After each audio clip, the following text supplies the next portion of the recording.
Now, for the moment we have all been waiting for, Ray Hodge. So Ray works as a business advisor, consultant, speaker and writer, and has worked with small companies in the bush to Prime Minister and Cabinet and much more in between. He's the author of 2 books and referred to as the efficiency driver. Ray is regularly requested to work with key personnel and leadership to drive productivity and identifying critical bottlenecks and systems to dramatically increase key results. So we're thrilled to begin our webinar series with the wonderful Ray Hodge. Today, Ray will be taking us through some wonderful tools to help us navigate through the pandemic and not lose our heads. I'm sure many of you are like me at the moment, who are every day brings different experiences and challenges. Ray is going to talk to us through how to manage that now. Thank you, Ray, for joining us today, and I'll now hand over the digital baton to you. Thanks, Mary.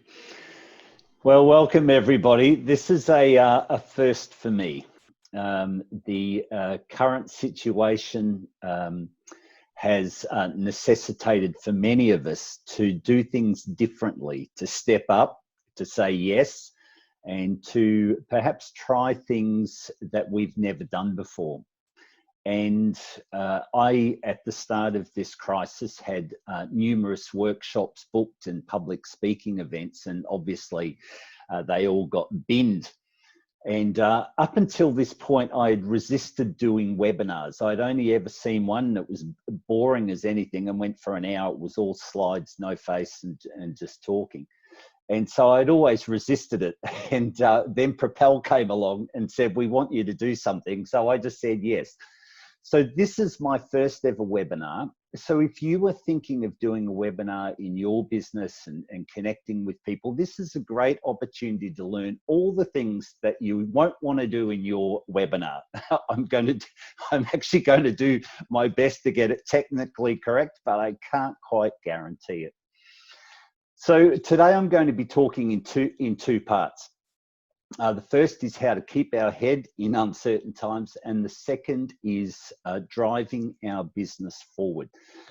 Much of today comes out of practical experience. For the first section, I am no stranger to crises. I've run businesses for 20 years, like a lot of you have, and you're probably much longer for some of you. And for all of us involved in business, we know what the peaks are, and we also know the downturns. And I had one such time, probably many, many years ago, where my business was exposed to the coal seam gas industry sector. And I could see change coming, but I didn't shift or pivot early enough. And that was compounded by a divorce through that time. And then subsequent depression, where I was in bridge jumping territory for 6 to 8 weeks. It was very dark. So I've learned a thing or two through that, many other situations, about how to keep my head while running my own business and in the different roles I've had, and how to pave my way forward. So the first section will be part of my learning. You will probably have others that have helped you over the time. And then also in the second, driving business forward, over the last number of weeks, I've been speaking with businesses right across the country, previous clients, different contacts. So I've been able to gather some really good data about what people are doing, and also combined with my own research through the time. I'm just going to share my screen with you. In the first couple of weeks of this pandemic, when everything came down the chute, my head was a little bit phased, out of sync. And I remember walking out in the backyard, and I looked up at the pomegranate tree, and I realized that the pomegranates were still ripening. Nothing had changed. And I saw some leaves. Autumn was coming. And then I went down the beach, and I realized that the sun hadn't fallen out of the sky, that the ocean hadn't dried up, and the clouds were still there. And then one of the best was the Galah bar was still open. these little fellas knew where to go and get a drink, and no social distancing there. And it gave me hope that, you know, some things in the world are normal at the moment. And it really helped me to connect with the fact that while there's chaos on earth, in different degrees, and all of us are facing or dealing with uncertainty in different ways, the natural order of things still continues. And it's really helped me keep my head remembering that not everything has changed and that there will come an end to this situation. What I'd like to do now is take you through a list of how to keep your head in uncertain times. This is a list that, as I said, I've developed over the years, and some of the things I do. It's not exhaustive. You will probably have your own. And in the slides that we share with you after this event via email, the list will be there. But you might want to take some notes as we go. I just didn't want to pack the whole webinar up with slides just for the sake of it. So first thing I've ever done in a crisis, I did it this time, I've done it numerous times before, is when stuff comes down the pipe, I make sure my finances are in order. I do a cash flow forecast, and I can see where critical points are going to be and what needs to happen in between, and where certain trigger points need to be activated. One of the things consulting with businesses for 10 years and then doing finances with self-employed people before that, the thing I've realized, or the regret of many a business owner, is that they haven't activated the trigger early enough to ditch overheads and to throw those loads over the side. They've tried to keep things going for too long and end up regretting it. So I would encourage you, for those of you who are business owners, just make sure that your cash flows and your budgets are in order, and that you're constantly reviewing them, and that you're brave to pull trigger points, activate those triggers when the times come. I find this has been a really good way to keep my head stable. I'd rather know worst case now than find out that, you know, in 24 hours I'm going to have to go into liquidation, for example. It's better to know that early, so it gives us a chance to do something. Shifting to an ordered office. In times like this, I find, again, keeping my head straight, order and inspiration is important. I've worked from home for 15 years. But even this time, I just made sure that what you can see behind me, I knew that there was no bar open down the local, you know, to go at the end of the day. I knew I was going to have to spend some more time in here. So I just wanted to make sure it was an inspiring space. So perhaps wherever you are now, I can't see you, which is disconcerting on its own, because I've always had face-to-face when I've spoken. But wherever you are now, have a look around your environment.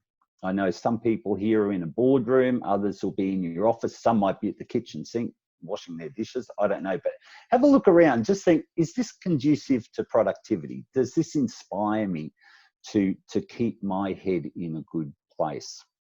Routine, it's another area that I think is really important at the time when we're in periods of crisis, uncertainty. We can be pulled from pillar to post. And it's thanks for the chat thing there. This is new to me, so great tip. Great. When we're pulled from pillar to post, I think routine becomes critical. I have a start time of 6 a.m. every morning where I'm writing a new book for a commercial publication, and I write 1,000 words to start my day. I've got the financial review at midday over lunch that I do, and then I go for a walk at the end of the day down the beach. There are 3 things that define my day, and then my work comes in between. So if you don't have routine, just seek to implement that sooner rather than later. Just keeps us focused, and I think focus is everything. And whether you're a business owner or a manager, just being able to have those sense of key things and repetitive things through each the day keeps us a bit more centered. Journaling. Since 1984, I started journaling in 1984. I've got bookshelves of journals from that time. And one of the things I've noticed for many of us in business is that think time and reflection time and engaging with ourselves on the page is often challenging when we're in reactive work environments. Then when you get uncertainty thrown into the mix, we can tend to float on the winds of change within every 5 minutes as they come.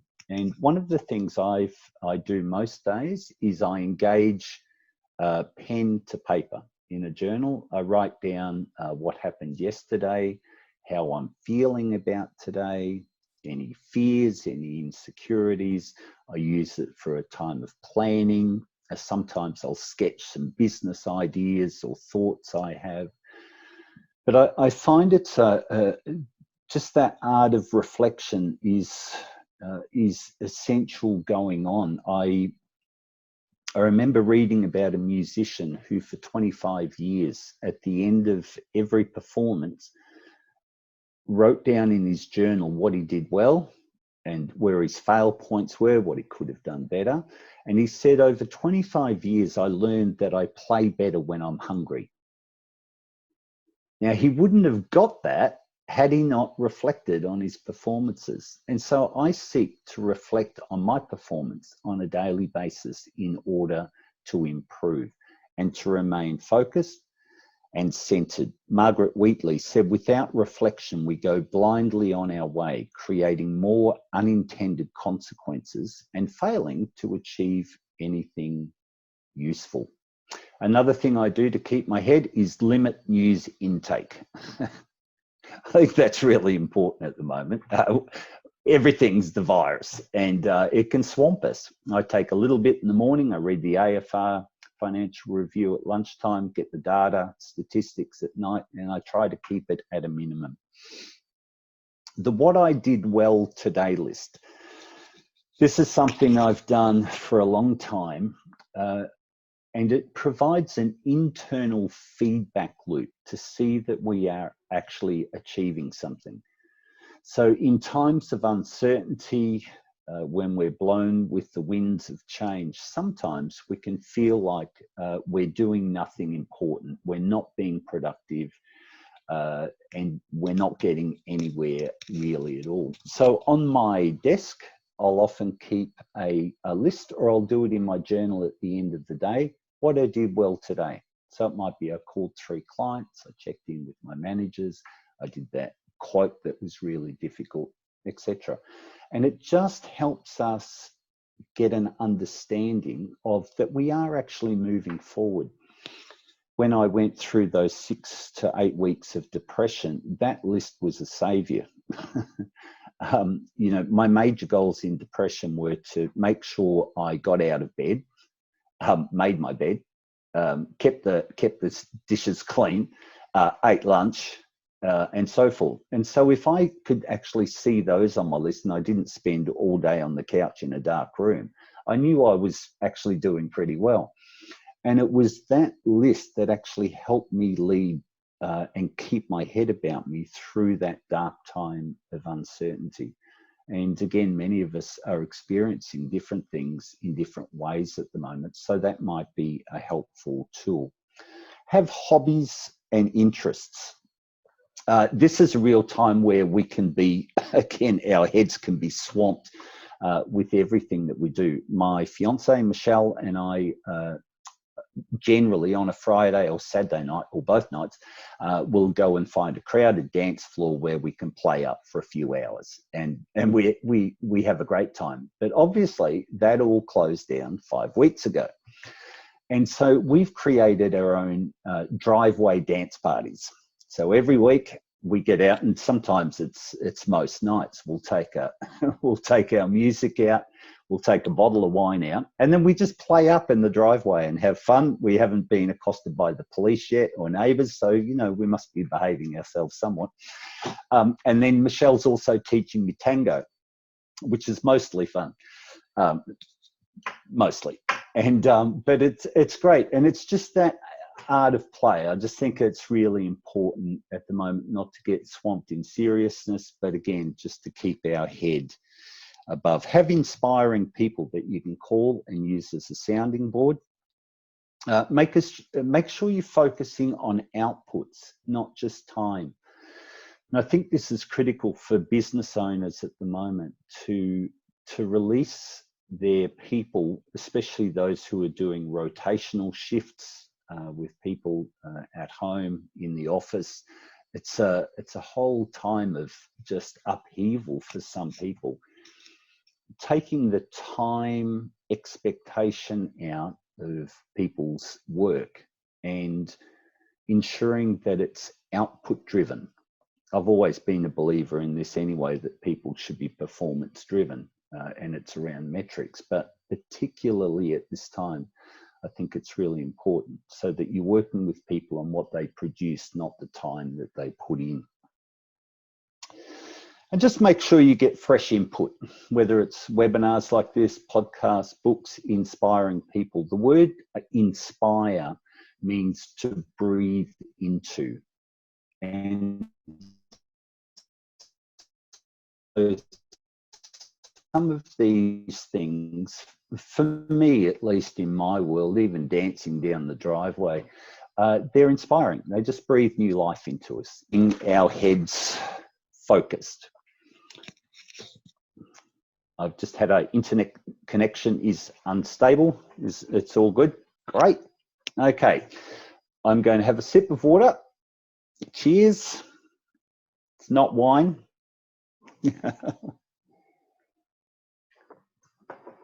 Too early for wine. Well, maybe not.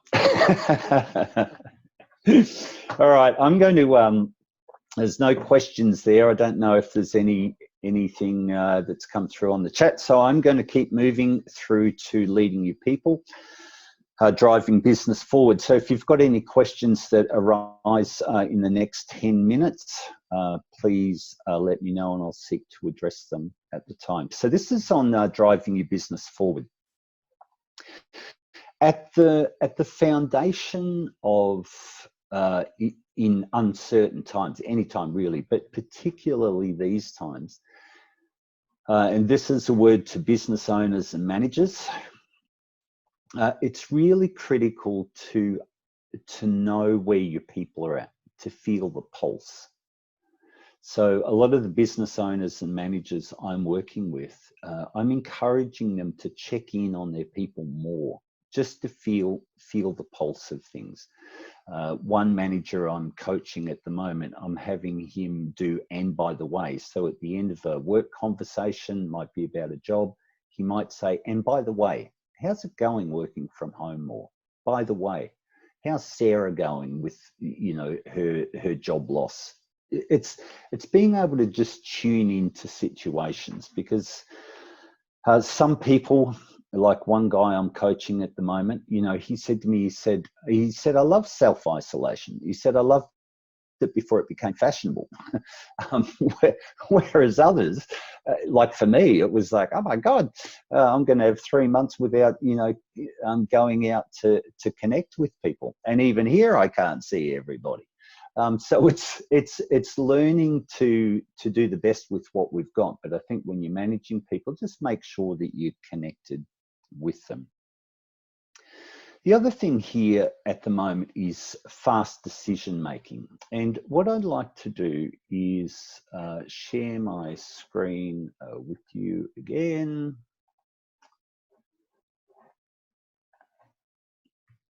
Okay, we'll move on from the GLAR bar. So you should see the impact meter here. Yeah, can we see that? Yep, great. So I've created this over the last number of weeks to help business owners manage their decision making to have a quicker process around it. I've realized that in these kind of times that we don't have endless amounts of time to lock ourselves away in boardrooms to do planning, analysis, strategic documents, because everything will have changed when we come out. I read about a restaurant in Melbourne that had to reinvent themselves twice in 1 week because things had changed so rapidly. So I created this meter to be able to lay for business owners to be able to lay across their businesses to assess where impact is internally, as this slide shows. You could overlay this into your personal and relational life, home life, to assess where the impacts are, and to be able to, obviously we want to shift things to positive. We can overlay this meter on our customers, on our current customers' businesses, and see where the impacts are and who we could be supporting through this time. And also across our people. Who's doing it, you know, like my coaching friend who loved self-isolation, he's doing awesome. It's been a positive impact from him. He can be home. Whereas other people, you know, like for me, it's been a slight impact. For others, it's maximum. And so this meter just gives us a quick visual grasp in each of these domains.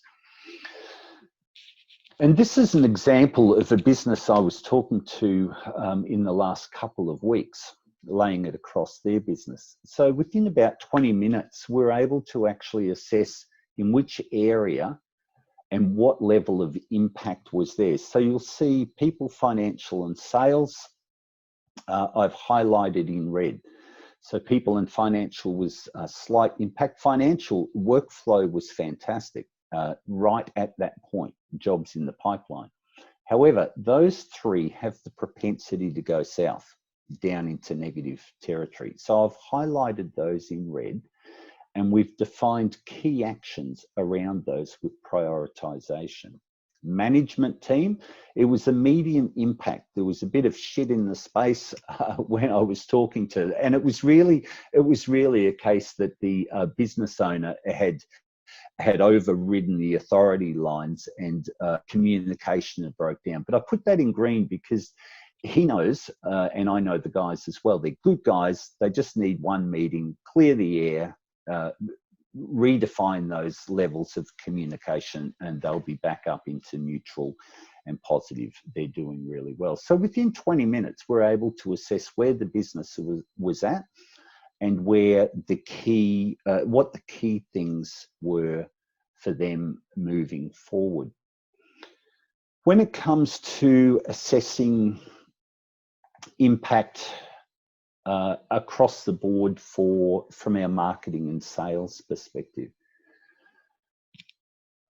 one of the things that we can't be seen to be doing, and which some companies have copped a flogging for over the last number of weeks, is that they've been seen to be profiteering from the current crisis. While we don't want to be doing that, we have to make money.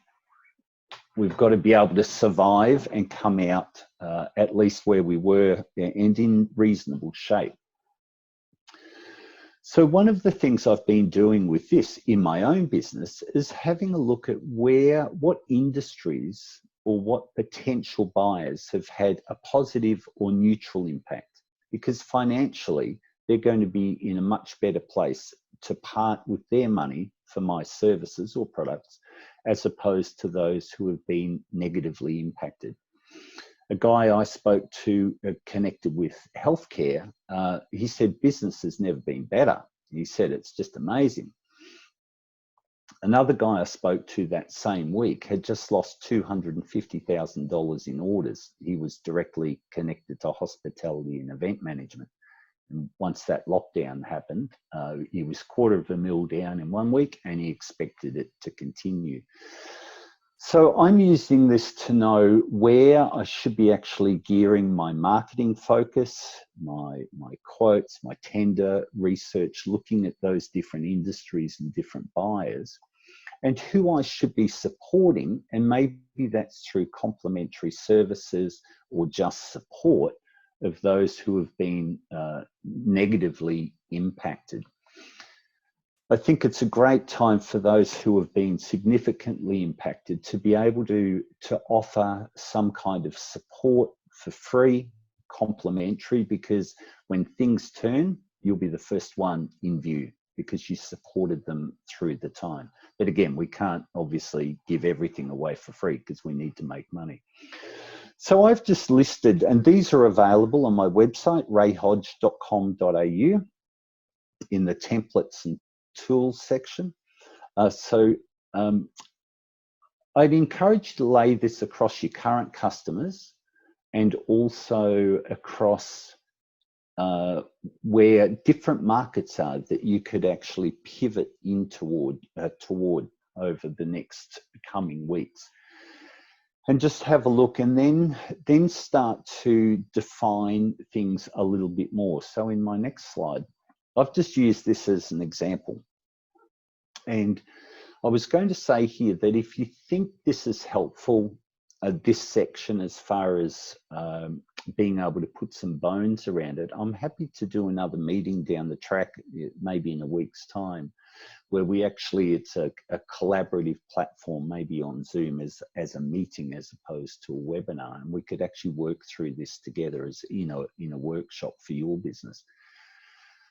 But this business I read about, and I've kind of made some of the stuff up for explanation here, but a business I read about, one of their strengths was that they had 200 mobile staff. So the first thing in looking as far as a pivot and contingency planning and where to focus from marketing and sales, driving business forward, is not only to have a look at what industries are doing well, but to have a look at your inherent strengths and your products and services that could be used and modified according to need. So these people had 200 mobile staff.